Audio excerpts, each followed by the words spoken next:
Hello students, আজ আমি precis writing নিয়ে আলোচনা করব, যা এইচএস সহ যে কোনো কম্পিটিটিভ পরীক্ষায় আসে। তোমাদের অনুরোধ সঠিকভাবে বোঝার জন্য ভিডিওটি শেষ পর্যন্ত দেখবে।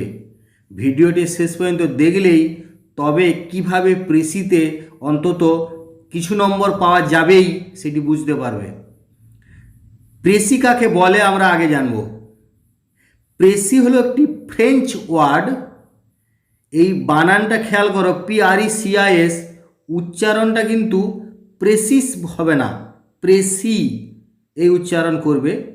প্রেসি এক প্রকার সামারি, কিন্তু প্রেসিয়ের সঙ্গে সামারির মূল পার্থক্যটা হলো প্রেসিকে আমরা সারমর্ম বা সংক্ষিপ্ত মর্ম বোঝাতে পারি, এবং একটি প্যাসেজের শব্দ লিমিটের 3/1 শব্দ লিমিটে প্যাসেজের মূল মর্মটিকে প্রকাশ করতে হবে, যাকে আমরা প্রেসি বলবো।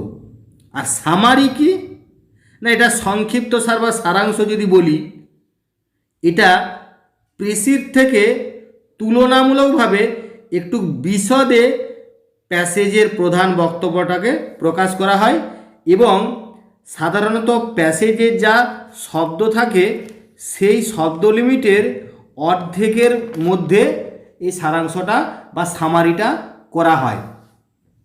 আমাদের আলোচ্য বিষয় আজকে প্রেসি রাইটিং নিয়ে। প্রেসি লেখার আগে কতকগুলো নিয়ম আগে জেনে নিই, এবং এই নিয়মগুলো মেনে তোমরা প্রেসি লিখতে শুরু করলে আশা করা যায় সহজেই পারবে। দেখো, 1 নম্বর নিয়ম যদি এরকম বলি, প্রথমে প্যাসেজটিকে বেশ কয়েকবার ধীরে ধীরে ধৈর্য সহকারে পড়বে, পড়ে মূল বিষয়টিকে বোঝার চেষ্টা করো। বিষয়বস্তুর সঙ্গে নিবিড় সম্পর্কযুক্ত যে সমস্ত সেন্টেন্সগুলি রয়েছে সেগুলো একটু মার্কিং করতে পারো তোমাদের বোঝার সুবিধার জন্য। সেই সেন্টেন্সগুলি যাতে করে বারবার দেখতে পারো, তাতে একটু তোমরা যে কোনোভাবে মার্কিং করতে পারো, বা প্রয়োজনে কোশ্চেনের ক্ষেত্রে একটু আন্ডারলাইনও করে রাখতে পারো, তোমরা যাতে সহজে বুঝতে পারো। এরপর উত্তর লেখা শুরু করার প্রথমেই একটি টাইটেল বা শিরোনাম দিতে হবে, তোমাদের বলেই দেয়া থাকে একটি টাইটেল বা শিরোনাম দিতে হবে। প্যাসেজে কোনো ব্যক্তি, বস্তু বা ধারণাকে নিয়ে বারবার বলা হচ্ছে এমন যে সেন্টেন্স বা যে শব্দগুলো রয়েছে, একটু খেয়াল করে দেখো, সেই শব্দগুলোকে নিয়েই টাইটেল করতে পারবে। অনেক ক্ষেত্রে দেখবে প্যাসেজের প্রথমের সেন্টেন্স বা দ্বিতীয় সেন্টেন্সটাই প্যাসেজটার মূল বক্তব্যটা প্রায় বলাই থাকছে, অথবা প্যাসেজটার শেষের সেন্টেন্সটাতে প্রায় মূল বক্তব্যটা এক কথায় বলা থাকতে পারে। এই ক্ষেত্রে তোমরা প্রথমের বা শেষের দিকে সেন্টেন্স বা মাঝেও থাকতে পারে, সেগুলো একটুকু খেয়াল করে তার থেকেই যাতে করে একটা টাইটেল তৈরি করতে পারো সেরকম খেয়াল করবে। কিছু কিছু ক্ষেত্রে দেখবে একটা ছোট সেন্টেন্সই পুরো বক্তব্যটা বলে দিয়েছে, সেই সেন্টেন্সটা তোমরা যদি সাজাতে না পারো, সেই সেন্টেন্সটা এখন হুবহু লিখেও টাইটেলটা করতে পারো। মনে রাখবে, টাইটেল করতেই হবে, কোনোভাবে টাইটেল ফাঁকা রাখে যাবে না। এরপর বলি, প্যাসেজটির যে শব্দ লিমিট আছে সেটা সাধারণত উল্লেখ করাই থাকে প্রশ্নে। সেই শব্দ লিমিটের যদি না থাকে তাহলে একটু দেখে নেবে কতগুলো শব্দ আছে। সেই যা শব্দ আছে সেই শব্দ লিমিটের 3/1 শব্দ লিমিটে করার চেষ্টা করবে, তবে 2-4টে কম বেশি শব্দে কিছু এসে যাবে না। আর অবশ্যই মনে রাখবে, একটি মাত্র প্যারাগ্রাফেই প্রেসিটিকে করতে হবে। এটি কিন্তু অবশ্যই খেয়াল রাখবে।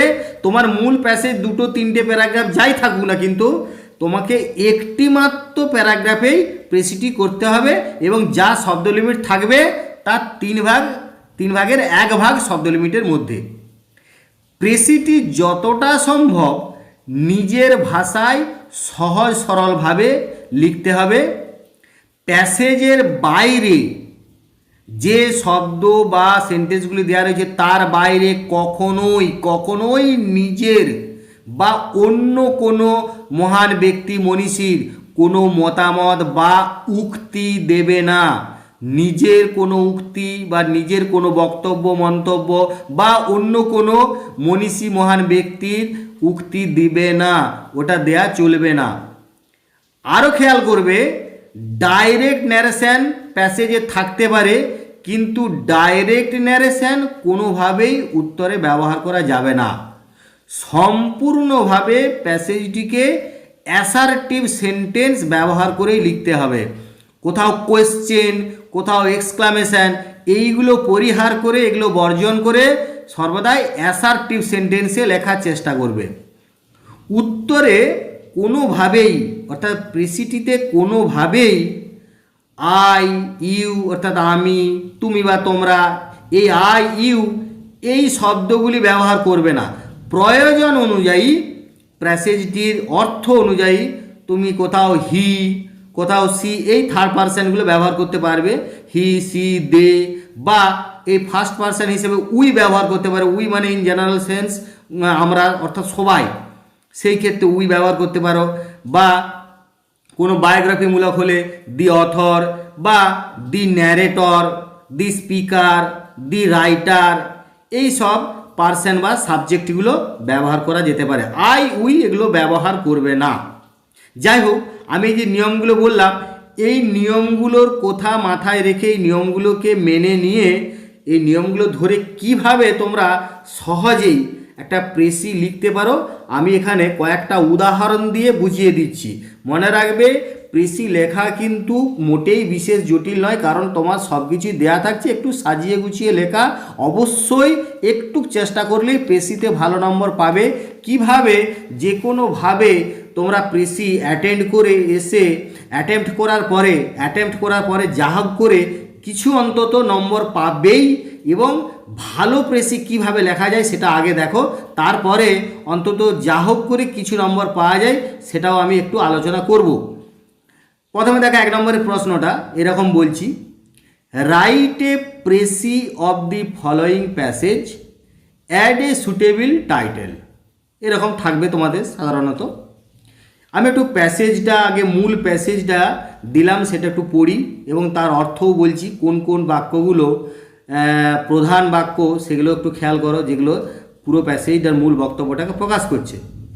যেমন প্যাসেজটা দেখো, some take no thought of the value of money until they have come to an end of it, and many do the same with their time. তাহলে কিছু ব্যক্তি আছে, কিছু লোক আছে যারা অর্থের মূল্যটা বোঝে না যতক্ষণ না সেটা শেষ পর্যায়ে আসছে, এবং ওই একই জিনিস করে তাদের সময়ের ক্ষেত্রেও। The hours are allowed to flow by unemployed, and then when a life is fast warning they think that it is their duty to make wiser use of it. তাহলে মানেটা কি হলো না, the hours are allowed to flow by unemployed, অর্থাৎ সময় পেরিয়ে যায় অব্যবহৃত অবস্থাতেই, এবং যখন জীবনটা একেবারে দ্রুত চলে যাচ্ছে, তারা একটু দেরিতে হলেও চিন্তা করে যে তাদের এরপরে কর্তব্য যে এই সময়ের বিচক্ষণতার সঙ্গে ব্যবহার করা। But the habit of listlessness may already have become confirmed, and they are unable to break the bonds with which they have permitted themselves to become bound. কিন্তু এই অমনোযোগিতার, এই উদাসীনতার অভ্যাসটা ইতিপূর্বেই এতটাই দৃঢ় হয়ে গেছে যে তারা এই সময়ের সঙ্গে ব্যবহার করার বা সময়ের সঙ্গে সদ্ব্যবহার না করার যে অভ্যাসটা তৈরি করেছে সেটা ভাঙতে, তারা সেই বাঁধনটা ভাঙতে অসমর্থ। Lost wealth may be replaced by industry, পরিশ্রম দিয়ে হারানো সম্পদ ফিরে পাওয়া যেতে পারে। লস্ট নলেজ বাই স্টাডি, অধ্যয়নের দ্বারা হারানো জ্ঞানও ফিরে পাওয়া যেতে পারে। Lost health by temperance and medicine, ওষুধ এবং সংযম বা মিতচারের দ্বারাও হারানো স্বাস্থ্যও ফিরে পাওয়া যেতে পারে। But lost time is gone for ever, কিন্তু হারানো সময় চিরকালের জন্যেই হারিয়ে যায়। তাহলে আমরা এই প্যাসেজটি থেকে পরিষ্কারভাবে বুঝতে পারছি যে এই প্যাসেজটি সময়ের মূল্য নিয়েই বলা হচ্ছে। তোমরা এই প্যাসেজটি থেকে সহজেই বুঝতে পারবে, খুব জটিল শব্দ নেই। একটু ধৈর্য ধরে একবার দুবার তিনবার পড়ো, দেখো বেশ কিছু জায়গার দ্বারা প্রমাণ পাওয়া যাচ্ছে বা বুঝতে পারা যাচ্ছে যে এটি সময়ের মূল্য নিয়েই বলা হচ্ছে। যেমন এখানে যে আমি গুরুত্বপূর্ণ যে সেন্টেন্সটা প্রথমেই রয়েছে, দেখো some take no thought of the value of money until they have come to an end of it. অর্থের মূল্যটা বোঝে না যতক্ষণ না এটা শেষ হয়ে যাচ্ছে। ঠিক সেরকমভাবেই and many do the same with their time. তাহলে প্রথমে সেন্টেন্সটাতেই এটা একটা কী সেন্টেন্স বলতে পারো যে পুরো প্যাসেজটার মূল বক্তব্যটা প্রকাশ করে দিচ্ছে যে কিছু ব্যক্তি আছে যারা সময় থাকতে সময়ের মূল্য বোঝে না। তাহলে এই সেন্টেন্সটা আমার খুব গুরুত্বপূর্ণ। তার সঙ্গে আরও শেষের দিকের যে দুটো সেন্টেন্স আছে সেগুলো আরও গুরুত্বপূর্ণ। যে দেখো lost wealth may be replaced by industry, lost knowledge by study, lost health by temperance and medicine, but lost time is gone for ever. অর্থাৎ লস্ট টাইম, যে সময়টা চলে গেছে সেইটা চিরকালের জন্যেই চলে গেছে, চিরকালের জন্য হারিয়ে গেছে, ওটা কখনোই আর ফিরে পাওয়া যাবে না, ওটা কখনোই পুনরুদ্ধার করা যাবে না। তাহলে তোমার এই প্রথম আর শেষেতেই মূল বক্তব্যটা প্রায় আছে। এবারে আমি এগুলো থেকে, আমার এখানে শব্দ লিমিট প্রায় দেয়াই আছে যে 105টা শব্দ আছে। আমি এটাকে মোটামুটি 35 থেকে 40-42 মধ্যে করার চেষ্টা করব। তাহলে আমি দেখো টাইটেল আমি যদি নিজে থেকে বাছার চেষ্টা করছি, উপরেই বুঝতেই পারছি যে দি ভ্যালু অফ টাইম, এটাই কিন্তু বক্তব্যটা, মূল বক্তব্য প্যাসেজটা দি ভ্যালু অফ টাইম, সময়ের মূল্য। এটা আমি দি ভ্যালু অফ টাইম অনায়াসে এখান থেকে করতে পারবো, কারণ তোমরা যদি প্রথমে সেন্টেন্সগুলো পড়ো তাহলে দেখতে পাবে যে ভ্যালু অফ টাইম নিয়েই বলা হচ্ছে। আবার এরকমও আমরা শেষের সেন্টেন্সগুলো থেকে একটু এরকম টাইটেলটা করতে পারি যে ওয়াস্টিং অফ টাইম ইজ ইররিপেয়ারেবল, অর্থাৎ সময়ের অপচয় অপূরণীয়, এটাকে পূরণ করা যাবে না, ওয়াস্টিং অফ টাইম ইজ ইররিপেয়ারেবল। আর যদি এরকমভাবে তোমরা নিজে কোনো শব্দ দিয়ে ঠিকমতো ঠিক হচ্ছে না ভুল হচ্ছে তাও যদি বুঝতে না পারছো না, তাহলে এই ক্ষেত্রে আমি একটা অন্য উপায়েও টাইটেল করার চেষ্টা করেছি। দেখো যে শেষের একবারে সেন্টেন্সটা lost time is gone for ever, অর্থাৎ হারানো সময় চিরকালের জন্যেই হারিয়ে যায়। Lost time is gone for ever. নিঃসন্দেহে তোমরা এরকমভাবে করতে পারো। যদি কোনোভাবেই চেষ্টা করেও হচ্ছে না, করতে পারছো না, তাহলে ভালো করে পড়ে এরকম মূল যে সেন্টেন্স তার থেকে কোনো একটা ফ্রেশকে দিয়েও দেখবে একটা ফ্রেশের মধ্যেও মূল বক্তব্যটা প্রকাশ করা যায়, সেই ফ্রেশটা দিয়েও টাইটেল করতে পারো। আমি এখানে যেমন একটা তোমাদের উদাহরণ হিসেবে দিয়েছি যে প্রথমে বললাম দেখো দি ভ্যালু অফ টাইম করতে পারবে, তারপরে ওয়াস্টিং টাইম ইজ ইররিপেয়ারেবল, এটাও যদি ঠিক মতো তোমরা এরকমভাবে মনে করে করতে পারছো না, তাহলে দেখো একবারে শেষের আমি ফ্রেশটুকু নিয়েছি যে lost time is gone for ever. এরপরে আমি মূল সেন্টেন্সগুলো থেকে যতটা সম্ভব নিজের ভাষায় আমাকে 1/3 ওয়ার্ড লিমিটের মধ্যে করার চেষ্টা করতে হবে তোমাদের। যেমন আমি একটু দেখো প্রথমে সেন্টেন্সটাকেই কিভাবে নিজের মতন করে ওখান থেকে শব্দ নিয়েছি, কিন্তু শব্দ নিলেও যতটা সম্ভব সেই শব্দগুলোকে নিজের মতন করে সাজিয়ে, যে some do not think of the proper utilisation of time, কেউ ভাবে না সঠিক ব্যবহার অফ টাইম সময়ের, until it is too late, যতক্ষণ না খুব দেরি হয়ে যাচ্ছে। তোমার প্রথম সেন্টেন্সই বুঝতে পেরেছ যে সময়ের সঠিক ব্যবহারটা কেউ কেউ ভাবে না, যতক্ষণ না এটা খুব দেরি হয়ে যাচ্ছে। তারপর তোমরা এরকম করে দিতে পারো যে they should form the habit of making wiser user of it timely. তাদের উচিত কি, আমরা ওই বক্তব্যটা ওখানের দ্বারা বুঝতে পারছি যে বক্তব্যটা এরকম মানে হওয়া উচিত বা এরকমভাবেই বক্তব্যটা পেশ করা হচ্ছে যে যারা সময় থাকতে সময়ের মূল্য বোঝে না তাদের কিন্তু সঠিক ব্যবহার সময় মতো, সময়ের সঠিক ব্যবহারটা সময় মতো করা উচিত। They should form the habit, তাদের অভ্যাস গড়ে তোলা উচিত অফ মেকিং ওয়াইজার ইউজ, বিচক্ষণতার সঙ্গে ব্যবহার করা, অফ ইট মানে টাইমলি সময় মতো। তারপরে তোমরা লাস্টে এরকমটা বলতে পারো, যেটা মূল সেন্টেন্সের মানে প্রধান বক্তব্যের মধ্যেই প্রধান বক্তব্যটা দেয়া আছে নিচের ওই একটা সেন্টেন্সে, সেই সেন্টেন্সটাকে একটু ছোট করে এইভাবে লিখতে পারো যে lost wealth like lost health and knowledge, হারানো সম্পদ ওই হারানো স্বাস্থ্য এবং জ্ঞানের মতোই, মে বি রিগেইনড পুনর্লাভ করা যেতে পারে, বাট লস্ট টাইম ইজ ইররিপেয়ারেবল, কিন্তু হারানো সময়টা অপূরণীয়, ওটা পূরণ করা যাবে না। তাহলে তোমরা যদি দেখো শব্দ লিমিট আমি ওই 42-45 মধ্যেই করার চেষ্টা করেছি, হয়েওছে।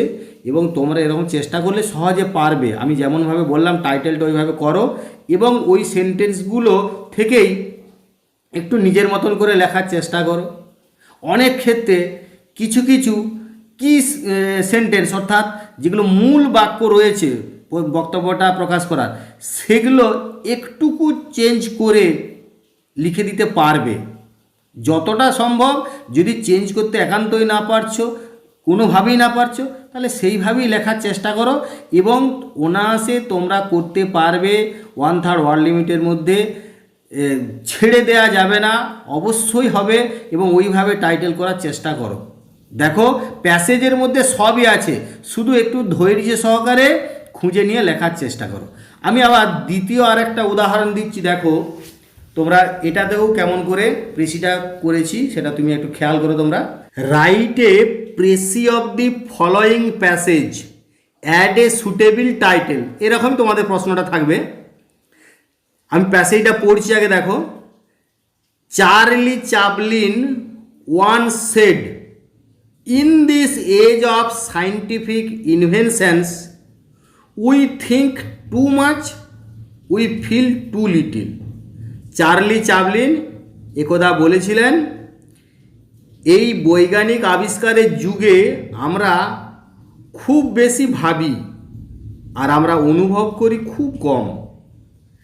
Science boosts up the modern craze for material prosperity, বিজ্ঞান বাড়িয়ে তুলেছে আধুনিক একটা উন্মত্ততা বা ঝোঁক প্রবণতা বস্তুগত সমৃদ্ধির জন্য।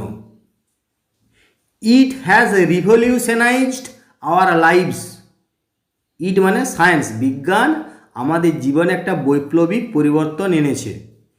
It has made life more comfortable with various amenities, এটা আমাদের জীবনকে আরও আরামদায়ক করে তুলেছে বিভিন্ন ধরনের সুযোগ সুবিধা দিয়ে। It is undoubtedly the driving force behind any human excellence, এটা নিঃসন্দেহে চালিকা শক্তি যে কোনো মনুষ্য উৎকর্ষতার পিছনে। But it kills the soul of a man, কিন্তু এটা একটা মানুষের আত্মাকে মেরে ফেলে। Our kills and habits are changed by science, বিজ্ঞান আমাদের কর্মদক্ষতা এবং স্বভাবের পরিবর্তন ঘটিয়েছে, অভ্যাসের পরিবর্তন ঘটিয়েছে। Excessive mechanisation brings unhappiness because human faculties are slighted. তাহলে এক্সেসিভ মেকানাইজেশন অর্থাৎ অত্যধিক যান্ত্রিকতা, ব্রিংস আনহ্যাপিনেস অশান্তি এনে দিয়েছে, অসুখ এনে দিয়েছে। কারণ হিউম্যান ফ্যাকাল্টিস আর স্লাইটেড, মনুষ্য গুণাবলীকে ছোট করে দেখা হচ্ছে, মনুষ্য গুণাবলীর কদর কমে গেছে। A person starts believing that machines will do all for him. একজন ব্যক্তি বিশ্বাস করতে শুরু করেছে যে মেশিনই তার হয়ে সব করে দেবে। And this tendency becomes fatal in this high tech world. আর এই প্রবণতাটাই সাংঘাতিক হয়ে উঠেছে এই উচ্চ প্রযুক্তির যুগে। But none can doubt that, কিন্তু কেউ সন্দেহ করবে না যে science has helped us to discover the hidden truth in nature. Science আমাদেরকে সাহায্য করেছে প্রকৃতির মধ্যে লুকানো সত্যের আবিষ্কার করতে। Can we ever imagine the modern age without computers, lasers, antibiotics, biotechnology or different electronic gadgets? আমরা কি বর্তমান যুগকে, আধুনিক যুগকে কল্পনা করতে পারি কখনো কম্পিউটার, লেজার, অ্যান্টিবায়োটিক, বায়োটেকনোলজি এবং অন্যান্য ইলেকট্রনিক যন্ত্রপাতি ছাড়া? That is why it is said that science gives knowledge and power but not wisdom.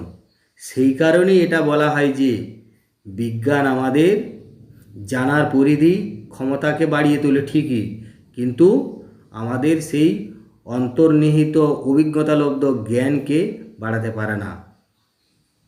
তাহলে এই বাক্যগুলো আমরা যদি বারবার পড়ি, যেমন প্রথমের বাক্যটা বিশেষ করে, তারপরে প্রথমের বাক্যটা অর্থাৎ চার্লি চ্যাপলিনের যে উক্তি, সেটার পরেও যে এই যে সেন্টেন্সগুলো, অর্থাৎ science boost up the modern craze for material prosperity, it has revolutionised, বিশেষ করে ইম্পর্টেন্ট সেন্টেন্সটা দেখো, ইট হ্যাজ রিভলিউশন, অর্থাৎ science has revolutionised our lives.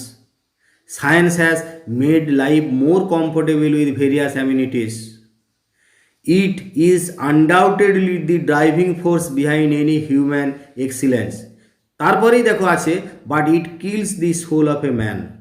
তাহলে এই যে মূল সেন্টেন্সগুলো, তারপরে আর একটা জায়গায় আমরা দেখো এখানে যে এক্সেসিভ মেকানাইজেশন ব্রিংস আনহ্যাপিনেস। তাহলে because human faculties are slighted. এই মূল সেন্টেন্সগুলো পড়লে আমরা এখান থেকে টাইটেল সহজেই করতে পারবো। এবং আরও লাস্টে আমি আগেই বললাম যে সাধারণত একটা প্যাসেজের প্রথমের সেন্টেন্স দুটোর মধ্যেই তোমরা মূল বক্তব্যটা থাকে, সেখান থেকে টাইটেল করতে পারবে, অথবা শেষে, প্যাসেজটার শেষে সেন্টেন্সটাতেই এক কথায় ওই প্যাসেজটার মূল বক্তব্যটা প্রকাশ করা হয়ে থাকে। যেমন এইখানে দেখো যে that is why it is said that science gives knowledge and power but not wisdom. তাহলে শেষ ফ্রেজটা কি, শেষ অংশটা, যে science gives knowledge and power but not wisdom. তাহলে এইগুলো প্রত্যেকটা বাক্য পড়ে এবং প্যাসেজটা বারবার যদি আমরা পড়ি, তাহলে একটা জিনিস আমাদের সহজেই বোঝা যাচ্ছে, তেমন কোনো জটিল শব্দ নাই যে আমরা মোটেই বুঝতে পারছি না। এগুলো পড়লেই বিজ্ঞান নিয়ে বলা হচ্ছে এবং বিজ্ঞান আমাদের মানুষের জীবনের যে প্রভাব বা বর্তমান যুগে বিজ্ঞান কী জিনিস সেটা নিয়েই বলা হচ্ছে। তাহলে আমরা সহজেই এরকম করতে পারি যে আধুনিক জীবনে বিজ্ঞান, অর্থাৎ বিজ্ঞান আধুনিক জীবনে আমাদের কীরকম অবস্থায় রয়েছে বা বিজ্ঞানের প্রভাবটা কী। তাহলে আমরা যদি বলি সায়েন্স ইন মডার্ন লাইফ বলতে পারবো না আসে, অথবা বিজ্ঞানের প্রভাব মনুষ্য জীবনে, impact of science on human life. যদি এইভাবেও তোমরা তৈরি করতে না পারো, তাহলে আগে আমি যেটুকু তোমাদের ট্রিক্সটা দিলাম, সেই ট্রিক্স অনুযায়ী তোমরা এরকম করতে পারো যে science gives knowledge and power but not wisdom. লাস্টের এই অংশটাও দিয়ে তোমরা টাইটেল করতে পারো। আমি আবার বলছি, টাইটেল তোমাকে করতেই হবে এবং চেষ্টা করে প্রথমের সেন্টেন্সে বা মাঝের কোনো একটা ফ্রেজ যেটা তোমার মনে হয়েছে যে এই ফ্রেজটা নিয়েই বারবার বলা হচ্ছে বা এই ফ্রেজটাই এই প্যাসেজটার মূল বক্তব্য প্রকাশ করছে, এবং সাধারণত ওই ফ্রেজ প্রথমের দিকে বা বিশেষ করে শেষের সেন্টেন্সে থাকার সম্ভাবনা বেশি। আমি যেমন দুটো প্যাসেজেই দেখো শেষের অংশের মধ্যে নিয়ে একটা টাইটেল করার চেষ্টা করলাম, এরকম তোমরা করতে পারো। এই প্যাসেজটাতে দেখো science gives knowledge and power but not wisdom. এরপর আমি প্রেসিটা করি। দেখো এখানে শব্দ লিমিট মোটামুটি 143টার মধ্যে, তো তোমরা আরামসে 50টার মধ্যে করতে পারো। এরপরে দু একটা কম বেশি হতে পারে, চেষ্টা করো 50টার মধ্যে করতে। আমি চেষ্টা করেছি। দেখো science has revolutionised our modern life. তাহলে প্রথমে যেগুলো বলা হচ্ছে এখানে আমি ডাইরেক্ট কোটেশনটা সম্পূর্ণরূপে বর্জন করেছি।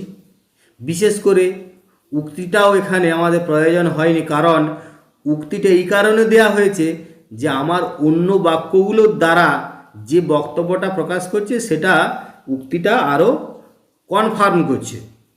তাহলে আমার অন্য সেন্টেন্সগুলো থেকেই আমি সহজে করছি, উক্তিটা আর এখানে দেয়া হয়নি। Science has revolutionised our modern life, এটাই প্রথমেই সেন্টেন্সগুলো পড়লেই বুঝতে পারছি যে বিজ্ঞান আধুনিক জীবনের একটা বৈপ্লবিক পরিবর্তন ঘটিয়েছে। Science has revolutionised our modern life. Science is actually the driving force behind human prosperity and excellence. দেখো এখান থেকে দু একটা শব্দ আমি নিয়েছি, দিয়ে চেষ্টা করেছি সেন্টেন্সটাকে নিজের মতন করে লিখতে। Science is actually the driving force behind human prosperity and excellence. Modern age is unthinkable. শেষের এই অংশগুলো একটু খেয়াল করো বাক্যগুলো, যে আধুনিক যুগটাকে চিন্তাই করা যায় না without the gifts of science, বিজ্ঞানের উপহার ছাড়া। কেমন না, like computers, lasers, antibiotics and biotechnology. এইগুলো এরকম বিজ্ঞানের উপহার ছাড়া আমরা মডার্ন যুগকে কল্পনাই করতে পারিনি, চিন্তাই করতে পারিনি। বাট সাইমালটেনিয়াসলি মানে একই সঙ্গে এক্সেসিভ মেকানাইজেশন, অত্যধিক যান্ত্রিকতা, হ্যাজ স্লাইটেড হিউম্যান ফ্যাকাল্টিস, মনুষ্য গুণাবলীকে ছোট করে দিয়েছে। Undoubtedly science gives knowledge and power but not wisdom. আমি সেই টাইটেল অনুযায়ী শেষের অংশটা খুব ইম্পর্টেন্ট, সেইভাবেই বলে দিয়েছি। নিঃসন্দেহে বিজ্ঞান নলেজ এবং পাওয়ার দেয়, কিন্তু উইজডম দেয় না। সহজেই তোমরা এরকমভাবে লিখতে পারবে এবং দেখো প্রায় 50টা শব্দ লিমিটের মধ্যেই রয়েছে।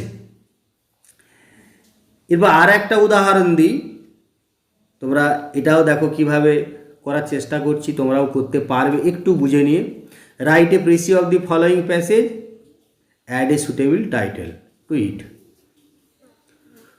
No one can deny the importance of history in our civilisation. আমাদের সভ্যতায় ইতিহাসের গুরুত্ব কেউ অস্বীকার করতে পারে না। No study of present is complete without a reference to the past. অতীতের উল্লেখ ছাড়া বর্তমানের অধ্যয়ন অসম্পূর্ণ। If we go to history for a mere catalogue of facts and records of annals and dates we will be mistaken. যদি আমরা ইতিহাসের কাছে যাই শুধুমাত্র ঘটনার একটা তালিকা বা ঘটনা বিবরণ এবং তারিখের একটা লিপিবদ্ধকরণের জন্য, তাহলে আমাদের ভুল হবে। We will only know the surface reality. আমরা শুধুমাত্র জানতে পারবো আপাত বাস্তবটা। The proper study of history lies in the relation of the past with the present. ইতিহাসের যথোপযুক্ত অধ্যয়নটা নিহিত রয়েছে বর্তমানের সঙ্গে অতীতের সম্পর্কের মধ্যেই। How the present relates to the past, কীভাবে বর্তমান অতীতকে সম্পর্কযুক্ত করে। And what happened in the past, এবং অতীতে কি ঘটেছিল, has a profound connection with the present. তার একটা গভীর সম্পর্ক রয়েছে, সংযোগ রয়েছে বর্তমানের সঙ্গে। ইট ইজ ফ্রম হিস্ট্রি, ইতিহাস থেকেই that we come to learn, আমরা জানতে পারি how misfortunes could have been avoided, কীভাবে দুর্ভাগ্য এড়ানো যেতে পারত, or how people could take lessons from good things, অথবা কিভাবে লোকেরা ভালো পাঠ বা শিক্ষা নিতে পারতো ভালো জিনিসগুলো থেকে। Such knowledge would surely help in the progress of civilisation, এরকমের জ্ঞান নিশ্চয়ই সাহায্য করবে সভ্যতার প্রগতিতে। The real understanding of history lies in this, ইতিহাসের সঠিক বা প্রকৃত বোধগম্যতা এর মধ্যেই নিহিত আছে। তাহলে আমরা যদি বারবার প্যাসেজটা পড়ি তাহলে হিস্ট্রি এবং এর সঙ্গে বর্তমানের সঙ্গে অতীতের একটা সম্পর্ক, ইতিহাস, এই নিয়েই দেখো বারবার বলা আছে। তাহলে আমি যদি সহজভাবেই এটা বলতে পারবো যে হিস্ট্রির কি আমাদেরকে শিক্ষা দিচ্ছে বা হিস্ট্রি থেকে আমরা কি পাচ্ছি, এটা নিয়েই বলা হচ্ছে, বা ইতিহাস আমাদের কতটা গুরুত্বপূর্ণ, দি ইম্পর্টেন্স অফ হিস্ট্রি। অবশ্যই তোমরা এরকম শুধু লিখে দিতে পারো the importance of history in our civilisation, in our modern age. আমি অনেক রকম করে বলছি, লিখতে পারো। অথবা বর্তমানের সঙ্গে অতীতের একটা সেতু বন্ধন করছে ইতিহাস, আমি এরকম একটা টাইটেল করার চেষ্টা করছি যে history bridges the present with the past. অথবা হিস্ট্রি কি শিক্ষা দিচ্ছে, the teachings of history, the lessons of history বলতে পারো। অথবা এখানে দেখো মাঝখানে একটা সেন্টেন্স রয়েছে যে হিস্ট্রিকে অধ্যয়ন করার মানে উপযুক্তভাবে হিস্ট্রিকে অধ্যয়ন, ইতিহাসকে অধ্যয়ন করা, উপযুক্তভাবে ইতিহাসকে অধ্যয়ন, সেটাও আমরা লিখতে পারি যে the proper study of history. এই অংশটা আমি একটা এই ফ্রেজটা নিয়েছি, দেখো মাঝখানে একটা সেন্টেন্স রয়েছে যে the proper study of history lies in the relation of the past with the present, এখানে রয়েছে। তাহলে the proper study of history, এটা নিয়েই বলা হচ্ছে যে ইতিহাসের সঠিক অধ্যয়ন। তাহলে the proper study of history, এটা তোমরা এইখানে দেখো প্যাসেজ থেকেই আমি কোনো একটু ফ্রেজ বা অংশ তুলে নিয়ে টাইটেল করলাম, এবং নিঃসন্দেহে তোমরা করতে পারো, অবশ্যই ভালো টাইটেল হবে। আমি অনেক রকমভাবে টাইটেলগুলো বলার চেষ্টা করলাম, ঠিক এইরকমভাবে তোমরা বুঝে কিছু একটা ফ্রেজ নিয়ে, যে ফ্রেজটা খুব ইম্পর্টেন্ট ফ্রেজ হচ্ছে, সেরকম টাইটেল করতে পারো। এখানে আমি যেমন করে দিয়েছি history bridges the present with the past, অথবা দি লেসেন্স অফ হিস্ট্রি বা দি টিচিংস অফ হিস্ট্রি, অথবা দি প্রপার স্টাডি অফ হিস্ট্রি, এরকম তোমরা করতে পারো। এরপর আমি মূল প্যাসেজটা একটু যাই। দেখো এইভাবেই তোমরা লিখতে পারো যে history is not merely a record of past events and dates, ইতিহাস কেবলমাত্র অতীতের ঘটনা বা তারিখের একটা লিপিবদ্ধকরণ নয়। The proper study of history makes us understand the deep relation between the past and the present. তাহলে the proper study of history, হিস্ট্রির সঠিক অধ্যয়নটা আমাদেরকে সাহায্য করে বুঝতে যে সেই গভীর সম্পর্ক, অতীতের সঙ্গে বর্তমানে গভীর সম্পর্কটা বুঝতে সাহায্য করে। দিস আন্ডারস্ট্যান্ডিং, এই বোধগম্যতায় helps us to avoid past misfortunes and learn good lessons from history. আর এই বোধগম্যটাই আমাদেরকে সাহায্য করবে অতীতের সব দুর্ভাগ্য এড়িয়ে যেতে এবং ভালো পাঠ শিখতে ইতিহাস থেকে। তাহলে তোমরা অনায়াসেই এরকমভাবে ওইখান থেকেই শব্দ কিছু নিয়ে নিজের মতন করে তৈরি করতে পারো। সব সময় খেয়াল রাখবে কোনোভাবেই এটা ছেড়ে আসা যাবে না, ছাড়া যাবে না, পরীক্ষাতে অ্যাটেম্প্ট করতেই হবে এবং করতে পারবে। প্যাসেজটাকে একটু ধৈর্য ধরে একটু দুবার তিনবার চারবার পড়ো, দেখবে বেশ কিছু শব্দ টার্ম অনবরত দেয়া রয়েছে, সেই শব্দ টার্মগুলো থেকেই তোমরা বুঝতে পারবে কি নিয়ে বলা হচ্ছে, এবং ওখান থেকে একটা কোনো ইম্পর্ট্যান্ট তোমাদের মনে হবে, দেখবে। এবং শেষের দিকে বিশেষ করে থাকতে পারে, কিছু কিছু ক্ষেত্রে হয়তো মাঝেও থাকতে পারে যে ইম্পর্ট্যান্ট ফ্রেজটা, সেটাকে টাইটেল করো ওখান থেকে যদি নিজে করতে না পারো, চেষ্টা করো নিজে একটু নিজের মতন করে বাক্য তৈরি করতে। তারপরে যে শব্দ লিমিটটা থাকছে সেই শব্দ লিমিটের 1/3 শব্দ লিমিটের মধ্যে ওইখান থেকে ইম্পর্টেন্ট সেন্টেন্সগুলো যেগুলোতে মূল বক্তব্যটা প্রকাশ করছে সেই সব সেন্টেন্সগুলো নিজের মতন করে একটু চেঞ্জ করে লেখার চেষ্টা করো। যদি না পারো, মানে যতটা পারো করো, তারপরে ওখান থেকে শব্দ সেন্টেন্স নাও দিয়ে এই 1/3 ওয়ার্ড লিমিটের মধ্যে করার চেষ্টা করো এবং পারবে। কোনোভাবেই তোমরা এটাকে অ্যাভয়েড করবে না, কোনোভাবেই ছাড়বে না। অবশ্যই এরকমভাবে হয় এবং তাতে তোমরা আশা করা যায় ভালো প্রেসেই করতে পারবে। তোমরা নিঃসন্দেহে চেষ্টা করো, আর আশা করা যায় অসুবিধা হবে না। এ সম্পর্কে তোমাদের কোনো অসুবিধা প্রশ্ন থাকলে আমাকে জানাতে পারো, কমেন্ট বক্সে কমেন্ট করে জানাও। ঠিক আছে, থ্যাঙ্কস ফর ওয়াচিং।